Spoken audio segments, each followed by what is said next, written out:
সবাই দেখছে যে রাজা উলঙ্গ, তবুও সবাই হাততালি দিচ্ছে।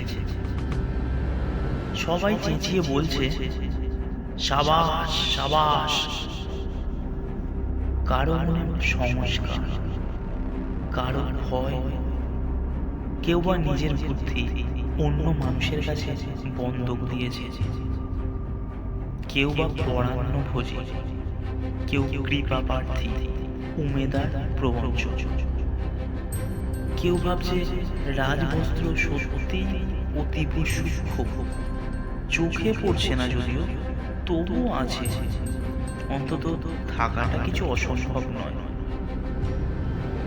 গল্পটা সবাই জানে, কিন্তু সেই গল্পের ভিতরে শুধুই প্রশস্তি বাক্য উচ্চারক কিছু আপাদমস্তক ভীতু ফন্দিবাজ অথবা নির্বোধ স্থাবক ছিল না।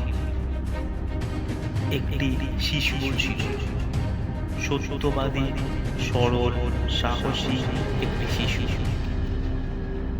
নেমেছে গল্পের রাজা বাস্তবের প্রকাশ্য রাস্তা। আবার হাততালি উঠছে মুহুর্মুহ, জমে উঠেছে স্থাবক বৃন্দের ভিড়।